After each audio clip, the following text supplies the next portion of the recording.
Bien, donc nous allons commencer par la dictée. La dictée, ça commence bien sûr par présenter son cahier du jour. Donc vous prenez votre beau cahier du jour, il vous a manqué, et vous marquez la date comme c'est présenté sur mon cahier ici. D'accord? N'oubliez pas un point, j'écris, une croix, je n'écris pas. Dictée, on saute une ligne. N'oubliez pas de souligner avec une règle ici en rouge et avec une règle ici en vert. Ensuite, vous préparez votre dictée avec une croix, un point, une croix, un point. Vous en faites 6, 7. Voilà. Attention, pour avril, nous avons ici, comme pour les septembre, les mois comme ceci, on fait un V normal. Ensuite, on monte faire un R, pas trop haut, et on le redescend jusqu'à la ligne d'en dessous. Je le refais, je fais un V normal. Une fois que j'ai fini mon V, je monte pour faire mon R et je redescends sur la ligne qui est en dessous. Voilà. Allez, c'est parti, je vous fais la dictée. Alors, pour la dictée, je ne vais pas pouvoir faire comme en classe, c'est-à-dire m'arrêter, revenir, machin, mais vu que c'est sur vidéo, vous pouvez vous-même appuyer sur pause, revenir en arrière. Voilà. Je vais énoncer doucement la dictée et je vous laisse mettre pause au moment où vous avez besoin et revenir en arrière si vous avez besoin de réécouter. D'accord? Allez, c'est parti. La phrase.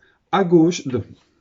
D'abord, je vous la lis, ensuite, je vous la dicte, hein, comme on le dit souvent en classe. Allez, c'est parti. À gauche, il y a un dragon gourmand qui goûte un maigre gâteau avec des baguettes. Tout à coup, il se mord la langue. Voilà. Allez, je la reprends tout doucement. À gauche, virgule, il y a un dragon gourmand qui goûte un maigre gâteau avec des baguettes. Point. Tout à coup, virgule, il se mord la langue, point exprimant un sentiment. Vous vous en souvenez, c'est le point d'exclamation. Il se fait avec une barre et un point sur la ligne d'écriture. Voilà pour la dictée. Je vous laisse mettre pause. Je vous mets juste après, là, je vous mets l'affiche de l'autocorrection. Nous n'avons pas terminé la dictée, il faut s'autocorriger. Donc elle va s'afficher juste après. Vous mettez pause et vous vous autocorrigez selon les règles. Allez, c'est parti. Alors, correction. Premier point, nous avons deux phrases, donc nous avons deux majuscules et deux points. Première majuscule en tout début, je cherche mon point, il est là. Ensuite, deuxième majuscule, et je cherche mon point, il est là, c'est un point d'exclamation. Ensuite, je vérifie que je n'ai pas oublié de mot. Pour savoir si je n'ai pas oublié de mot, il faut tout simplement lire sa dictée.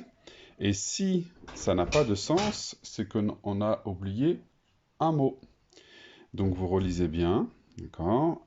Et si il vous manque un mot, par exemple, si j'ai marqué à gauche il y a dragon gourmand, ça ne se dit pas, donc ça veut dire que j'avais oublié un, d'accord? Donc quand on lit, si ça n'a pas de sens, c'est qu'on a oublié un mot. Ensuite, nous devons regarder les mots que nous avons appris. Donc là, les mots appris, on prend son cahier vert et on a vérifié à gauche, dragon, gourmand, gâteau, maigre, goutte, je crois, baguette, langue. D'accord? Ça, c'était des mots qui étaient appris, à apprendre. Enfin, euh, nous regardons les pluriels. Donc là, pour savoir où il y a des pluriels, je fais la chasse au déterminant pluriel. Le déterminant pluriel, c'est les et c'est des. Alors on cherche et on en trouve un ici. Et donc on vérifie qu'il a bel et bien mis le S aussi à l'autre. Voilà. Je voulais revenir sur d'autres choses. Il y a, c'est une formule qu'on utilise souvent, que vous lisez souvent, donc sachez l'écrire. Il y a. Trois mots. Gourmand, il y a un D à gourmand parce qu'on peut dire gourmande. Très bien. N'oubliez pas les accents circonflexes sur goutte ou sur gâteau. Gâteau, vous le savez, EAU, ça a déjà été appris. Avec est un mot que l'on a appris plusieurs fois. Il y a juste un C à la fin. D'accord? Enfin, ici, mort, comment je savais qu'il y avait un D à mort? Hein? C'est le verbe ici, mordre. Hein? Mordre, c'est avec un D, donc je pouvais le mettre. Et enfin, attention ici, à langue, si j'avais pas mis le U, j'aurais pas marqué langue, j'aurais marqué lange. Pour que le G ici fasse G, il me fallait le U. Voilà pour la correction.